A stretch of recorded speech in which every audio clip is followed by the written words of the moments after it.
वेद में जिसको कहा गया है ईश्वर का नगर और की गई स्वर्ग की संपन्नता से तुलना।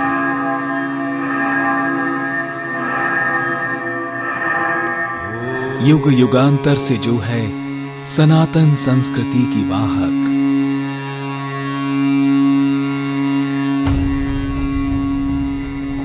जो रही कई शताब्दियों तक सूर्य वंश की राजधानी,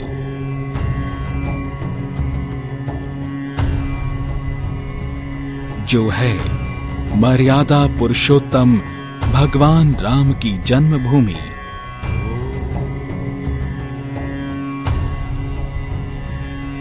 जो है भारत की सप्तपुरियों में से एक।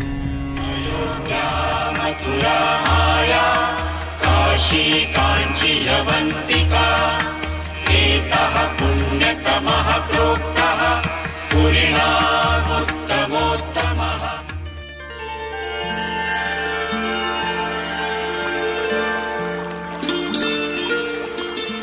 स्पर्श मात्र से जन जन के कष्टों को दूर करने वाली सरयू नदी के दाएं तट पर बसी है अयोध्या नगरी।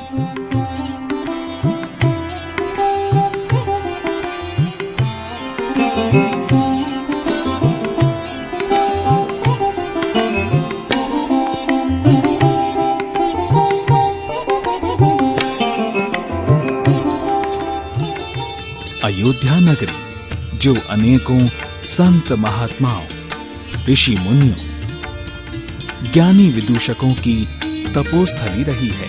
प्राचीन काल में कौशल देश के नाम से प्रसिद्ध ये नगर कई वर्षों तक सूर्यवंश की राजधानी रहा।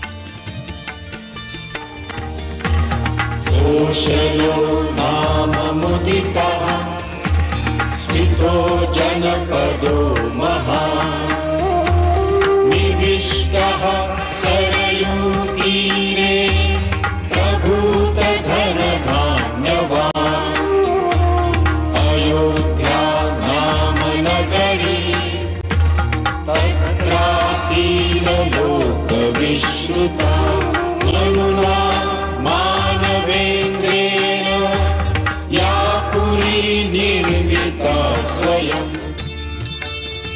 त्रेता युग में मर्यादा पुरुषोत्तम श्री राम के रूप में भगवान हरि नारायण ने इसी धरती पर जन्म लेकर मानव जाति के दुखों को दूर किया।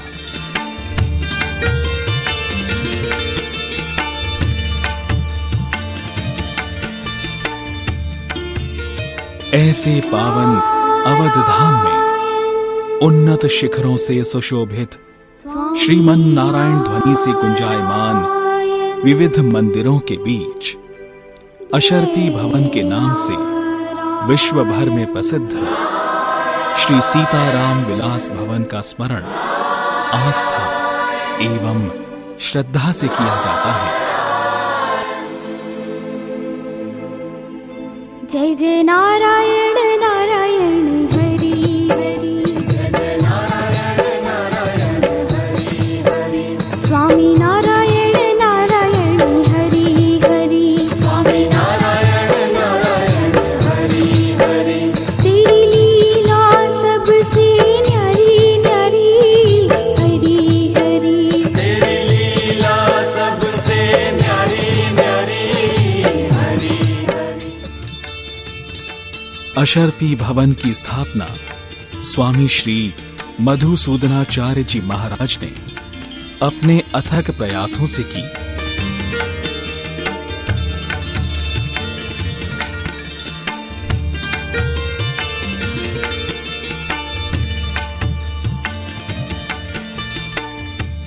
वर्तमान में वैकुंठवासी अनंत श्री विभूषित जगतगुरु रामानुजाचार्य स्वामी श्री माधवाचार्य के उत्तराधिकारी एवं अलौकिक प्रतिभा के धनी जगत गुरु रामानुजाचार्य स्वामी श्रीधराचार्य जी आश्रम का समस्त कार्यभार देखते हुए अनेकों भक्तों एवं श्रद्धालुओं को भगवत शरणागति करवा रहे हैं।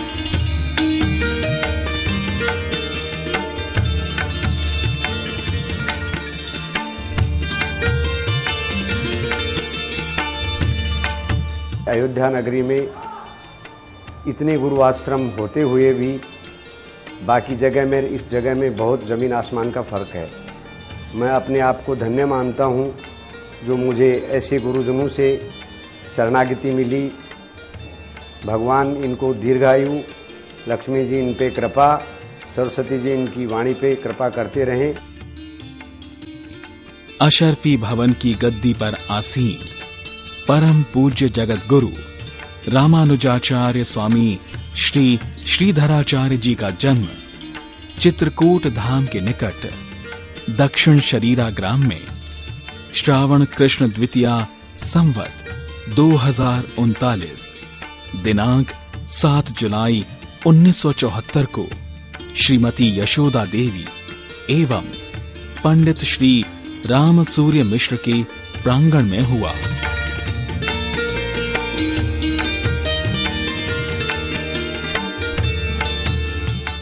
श्रीधराचार्य जी महाराज बचपन से ही अलौकिक प्रतिभा के धनी हैं। श्रीधराचार्य जी का मन छोटी सी आयु में ही संसार से विरक्त हो गया था और मात्र 10 वर्ष की आयु में वे अपने गुरु अनंत श्री विभूषित जगत गुरु रामानुजाचार्य स्वामी श्री माधवाचार्य के पावन सानिध्य में अयोध्या आ गए।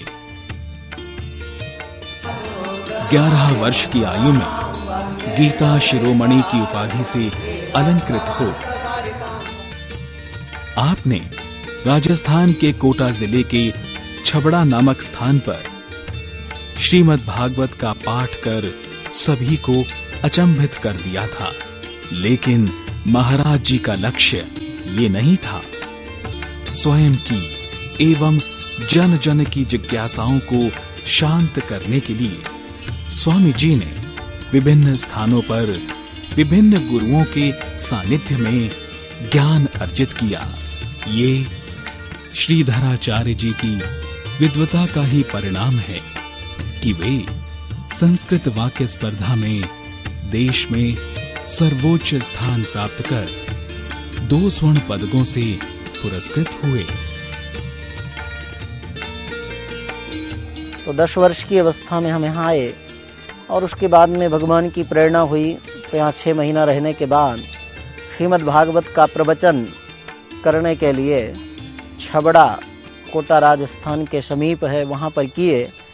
बहुत अच्छा आयोजन रहा, लेकिन मन में पुनः ऐसा भाव आया कि जब तक अध्ययन स्वाध्याय विद्या ज्ञान नहीं हो तब तक यह अस्थिर केवल वैभव, अस्थिर केवल ख्याति और नाम से न आत्मसंतुष्टि होनी और न किसी जिज्ञासु के जिज्ञासा को शांत कर सकते हैं, न समाज का मार्गदर्शन कर सकते हैं। यदि हमें स्वयं को आत्मसंतुष्टि, आत्मोन्नति, समाज का मार्गदर्शन, जिज्ञासुओं के जिज्ञासा को शांत करना है तो इसके लिए गहन अध्ययन होना चाहिए। इसी उद्देश्य से कथा से विराम लेकर के हम महामनीषियों के पास अध्ययन करने के लिए गए, जिसमें 100 वर्ष से अधिक आयु के श्री राजवंशी द्विवेदी गुरु जी से व्याकरण अध्ययन किया जो वृंदावन में रहते थे।